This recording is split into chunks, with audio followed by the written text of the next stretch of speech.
is the Culture Cast, Episode 8. Are you looking to improve culture at your organization? Do you like to stay up to date on what's working for other companies? If so, you've come to the right place. You're listening to the Culture Cast, a podcast that uncovers what's working for organizations in every corner of the business world. Here's your host, Amelia Wilcox. Hi, and welcome to the Culture Cast. I'm your host, Amelia Wilcox, and today we are going to be speaking with Chad Myler, who is the Wellness Coordinator at USANA Health Sciences. And I love USANA Health Sciences. They are actually one of the very first corporate accounts that my little Incorporate Massage company got about 5 years ago. So I've had the opportunity to work really closely with USANA as an organization, specifically with their wellness department. And so today, Chad is going to talk to us about their non-traditional wellness benefits that they provide for their employees that have really made a difference and improved the culture at USANA Health Sciences. So be sure to listen for Chad's tips on how to improve wellness and not just physical wellness. Hi, Chad, and thank you so much for being on the Culture Cast today. Yeah, absolutely. So before we get started, I just kind of want to get a little bit more of an idea for our listeners of who USANA is and what they do. Yeah, definitely. So we're a multi-level marketing company for nutritionals, vitamin supplements. So we're a healthy company. We're trying to make people healthier and happier. And what is your role in USANA? What exactly do you do? Right now, I'm currently the wellness coordinator, so I'm over all wellness efforts for all the employees that we have here in the United States and throughout the world. And how long have you been doing that for? I've been here just over 2.5 years.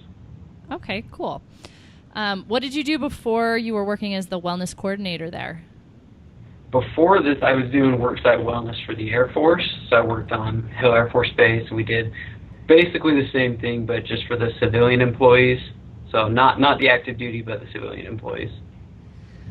Well, what would you say is really unique about the culture at USANA as opposed to what you've done in other organizations? What is it that USANA does that is different than the other places that you've worked?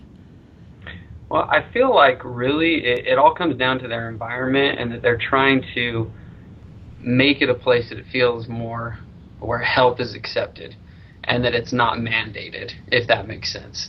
Really, I feel like especially with working for government organizations, they specifically look at things by, what the monthly theme is, or you have to do this because of X, Y, and Z. And USANA looks at it more as, what is our environment, what is our culture, what do our employees want, and what's going to help them versus what is the status quo. And how would you say you guys do that? I would say really by just asking. I mean, as simple as that sounds, that's really how we do that, is we ask the employees, what do you want? And, what's going to make you healthy? Because really, I mean, health is different to everybody. So you can't just say, everybody, this is what we're going to do all the time. But if you go in and you ask an individual, what is your definition of health, then you're going to help them accomplish that by just asking them. Yeah. Do you have any examples of what health means to one person versus what it means to somebody else? You said that health means something different for different people. So what are some of the examples of the people you've worked with in your organization at USANA that are different for each person? Yeah, definitely. What we've seen really is that there's been a lot of shift lately that physical health isn't really that popular anymore. I mean, it's kind of always there. But if you get on the internet, you can find physical health advice kind of everywhere. But that I've talked to a lot of people who are really focused more on their financial wellness or their mental wellness and really trying to improve, getting out of debt so they can actually feel happy, so they want to actually go to the gym and whatnot. So I've heard that USANA has this culture that really encourages experimentation without having to be afraid of failing. What does that mean? Well, I guess as cliche as it sounds, USANA really tries to look out of the box and think out of the box. And that translates into what we do at the wellness program. And that, kind of going back to what I said earlier, is I don't feel like I have to do, February is heart health month, so I have to teach about heart health exactly.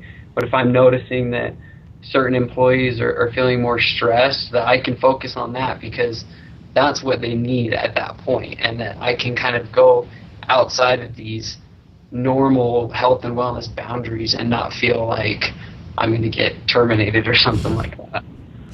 And how do you find out that, you said if a group of employees is feeling really stressed, obviously you can't be in communication all the time with how many employees do you guys have now, like 600? If you include everybody in the world, it's about 1,200.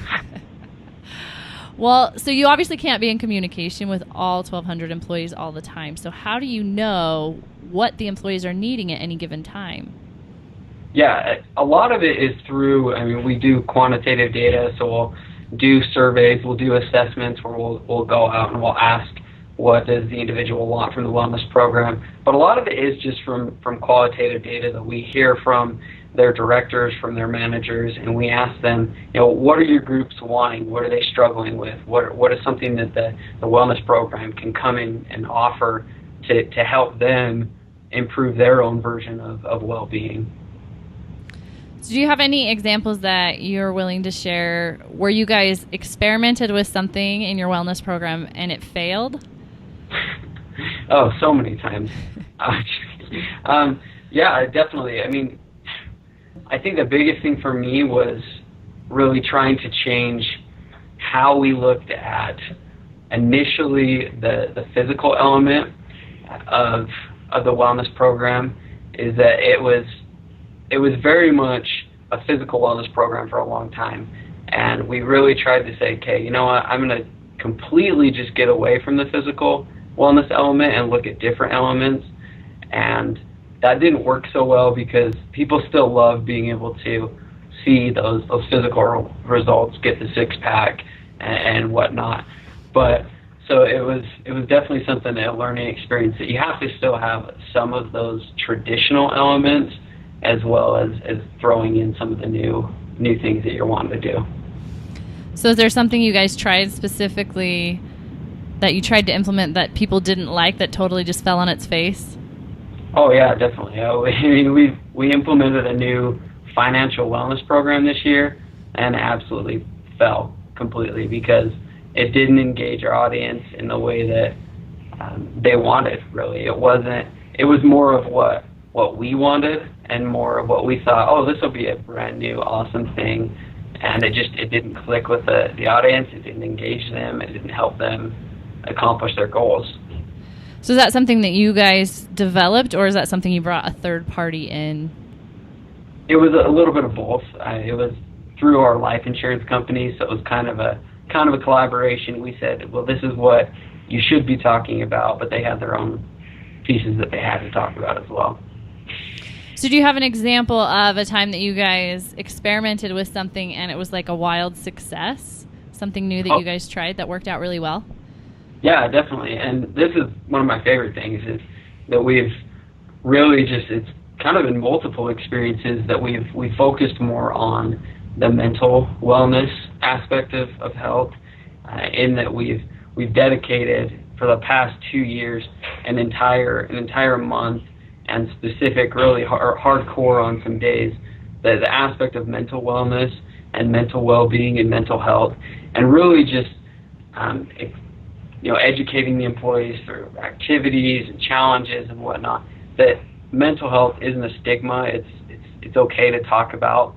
It's not something that we have to shy away from. And that's been a huge success because I've personally been able to talk to employees one-on-one about this, and they were really grateful because they felt like they were able to actually talk about something and that it was okay. And we've seen a larger demographic participate in wellness programs that are revolved around that, because it's just a new thing, and they're not just focused on, I have to go talk to the gym people. They can see to do more new, cooler things.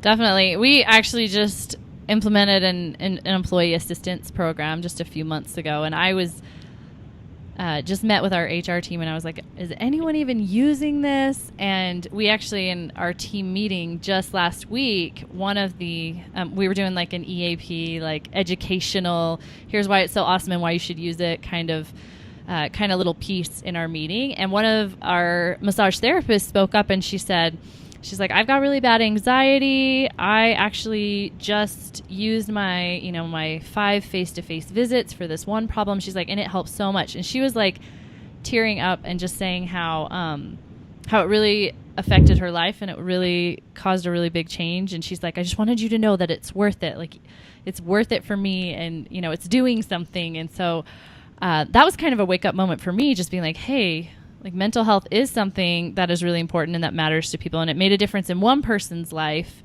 And so, I was like, well, we're justified in the money we're spending on the EAP. Let's keep doing it. But do you have any examples like that where what you guys have focused on with that mental health and wellness has really made a difference in an employee's life? Yeah, absolutely. I mean, it kind of comes back to even just, the EAP, just pointing out.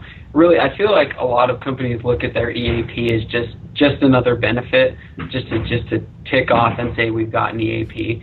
But I've really tried to push out that, the EAP services, they're there for a reason, and they can help you in so many ways. And so I've had multiple employees. I had 2 or 3 employees come in, and I talked to them for 30, 45 minutes about the EAP program and the benefits of it. And they went and they used it, and they came back into my office and they said, I can't believe that this is a service that we offer, and it's helped me realize more that yes, my mental health is important because it's helping me in other aspects of my life. And it's just, for me, I felt more accomplished as a wellness coordinator, because I feel like, professionally speaking, if you don't have your crap together, like, you're not going to want to get out and exercise and balance your budget and eat right. And so seeing those few employees really, talk to me very personally about that really just made me feel like I did my job. Yeah. So have you guys done anything in addition to the EAP for your mental health that's worked really well for you, or have you guys just used the employee assistance program? Yeah, we've added in a number of stress management programs as well, and tried to tackle some of the bigger issues that happen within mental health. So I feel like, again, people kind of skirt around some of those issues, and so we openly talked about classes. We had classes on depression, on eating disorders, on anxiety, on some of the deeper aspects of stress and how it affects certain chronic illnesses. And it was nice to be able to see those classes were very well attended, and to be able to hear people openly talk about it with their coworkers, and that they, to me, I mean, looking at it, just that they didn't feel like they were being judged. It was really cool. Yeah, that is really cool. So USANA is still a pretty fast-growing company. How do you guys evolve your programs to fit the needs of your organization, since it's changing all the time? What do you do to make sure that your program isn't getting stale and that you guys are continuing to evolve with your company? Yeah, that's always a tough one for me, especially being an international company and kind of trying to mash all of the different cultures that are going around the world. But it kind of comes back to the initial of just asking the employees, okay, what do you want? What's going to help affect your health, your wellness? Because me implementing a program here, a fruits and veggies, eat your fruits and veggies program here, isn't going to be as successful when I do it to the Asia markets, because they already all eat their fruits and veggies. And so it really just kind of comes back again to asking them. But I really like the support that we have from management here, that, again, if I try something and I say, oh, this is going to be a good program, we'll add in this incentive, we'll give X amount of challenges and you'll get this many more dollars, and it fails and I get 3 people participate, they're not going to come after me with a whip and say, why did you try this? I feel like I can try these new things and it's okay. Yeah, that's really useful to have a management that really values that kind of innovation and experimentation. And I think that's really unique about your guys' culture. I don't hear about that a lot. Do you have any other examples maybe of some of the most successful, you keep talking about programs, so like some of the most successful programs you guys have implemented, whether that be in mental or financial or stress management, or physical wellness, like out of all the things that you guys have done and kicked off, what would you say maybe your top 3 programs or initiatives have been?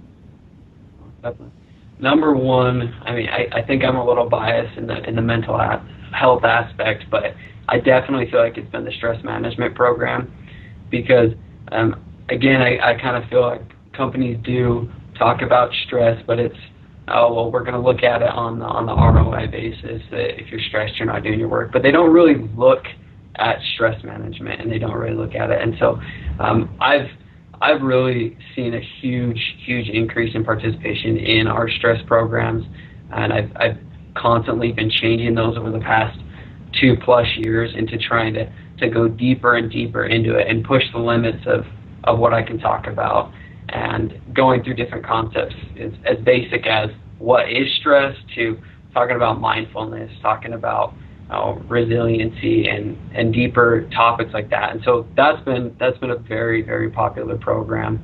Our financial wellness programs as well have been really popular, despite the one that fell on its face this year.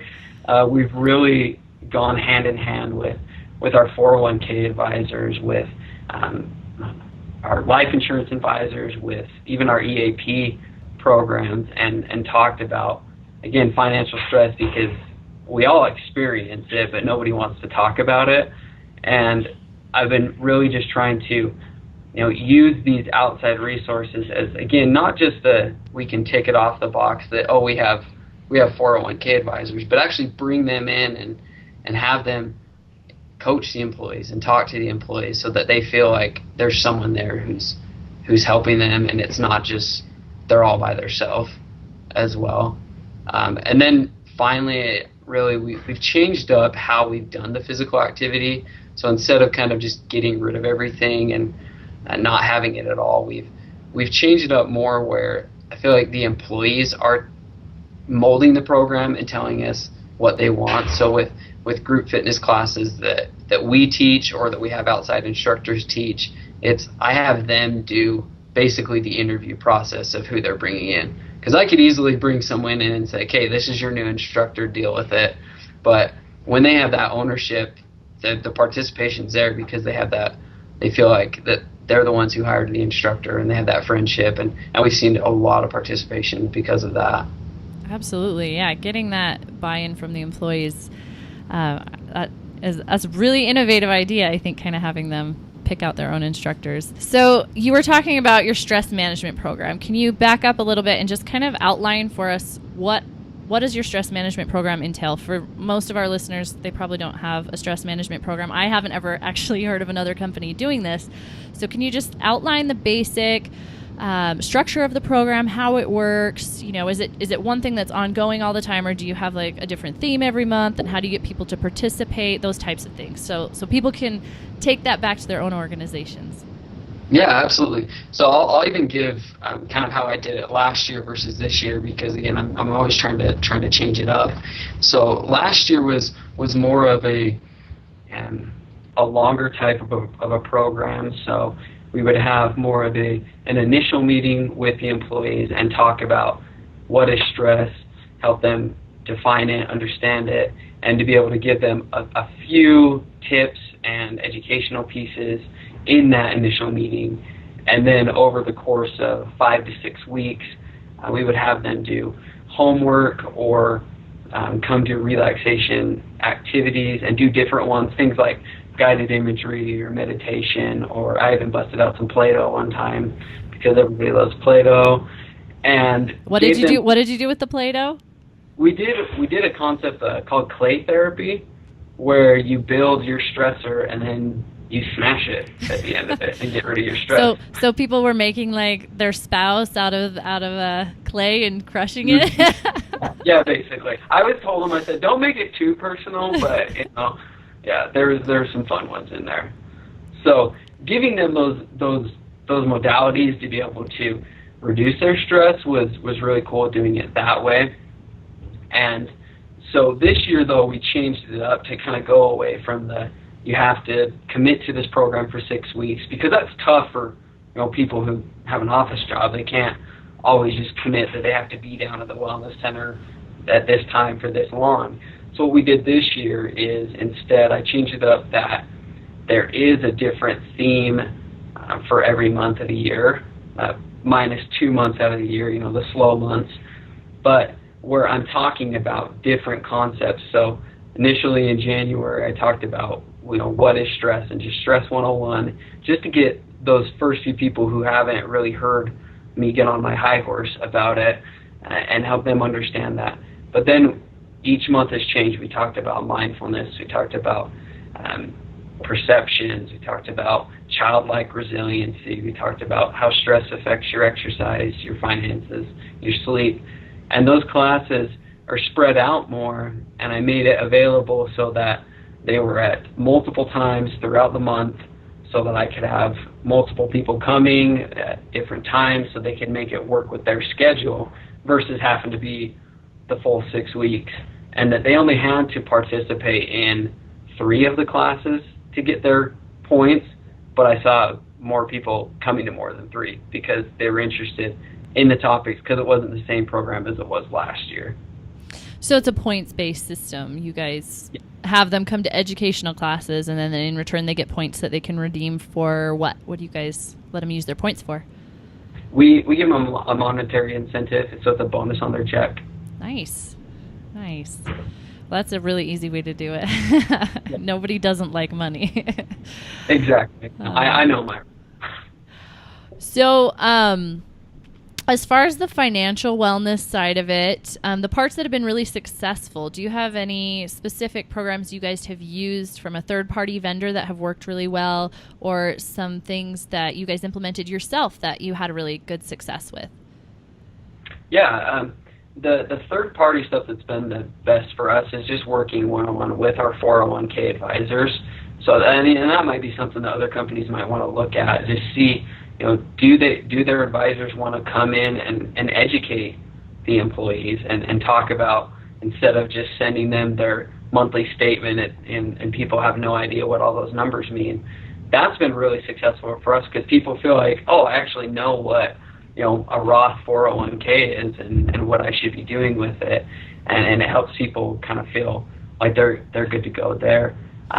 But what we've implemented ourselves with tying in financial wellness with challenges. I mean, we've even done just little challenges of, go balance your checkbook.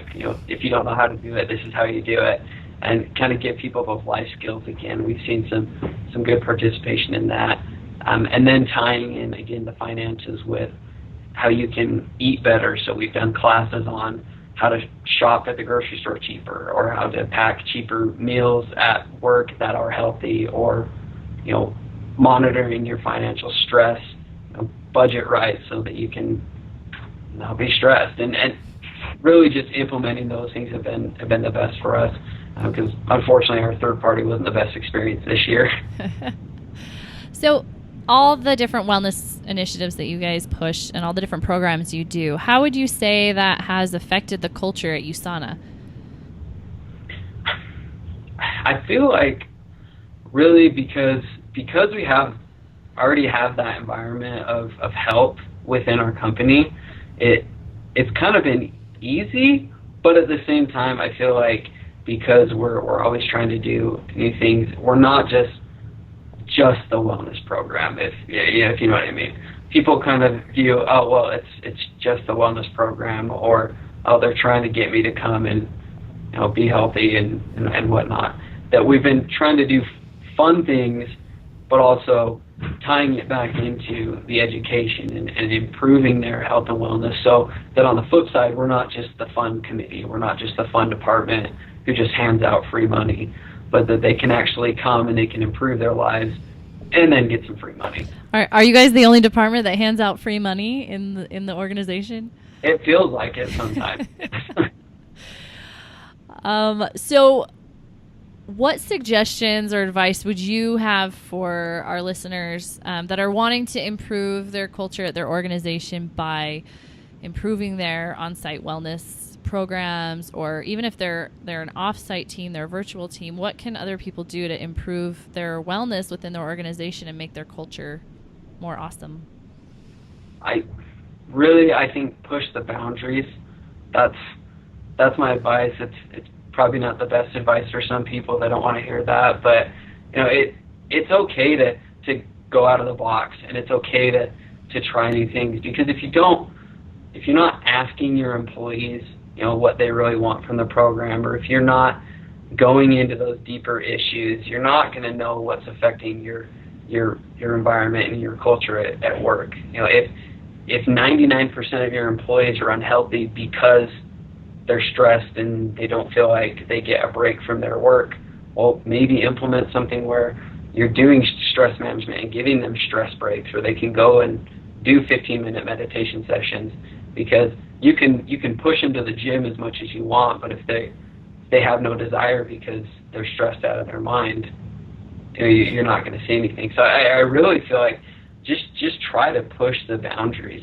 Like I feel again that I'm lucky here that I can do that and not feel any fear of termination. But try something new, because if you don't try it, then you're gonna stick to the status quo, or the term I hate is the best practices, because I don't know what that means.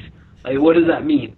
Because everybody's version of practice is different, and what they need to do for their company is going to be different than what I need to do for my company. So try something new, steal things from other people and implement them to see what works for your company. That's really what I would say. Yeah, that's what we're all about here on the Culture Cast, is stealing ideas from other organizations. So that's great.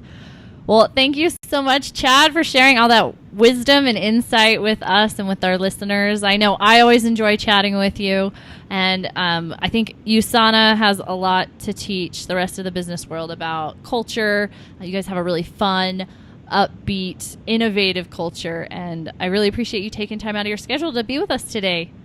Yeah, absolutely. Thank you. Thank you. Bye. Wow, Chad really had a lot of interesting information about the way USANA lets them experiment and try new things without any fear of negative consequences. I think it's really fostered this innovative culture that they have, where people are allowed to come forward with ideas and people aren't afraid to try new things. And you can really see the result of that kind of thinking in their organization as a whole. Now, I'm really glad that you guys are listening to the Culture Cast and that you care about the culture in your organization. So you can hear this episode or share this episode at incorporatemassage.com/culturecast. And if you are enjoying the show and you find value in this and you learned anything today, I would love it if you would just subscribe to the Culture Cast podcast show on iTunes and just leave us a positive review or share it with a friend. Thank you so much and have a wonderful day. Thank you for listening to the Culture Cast, brought to you by incorporatemassage.com.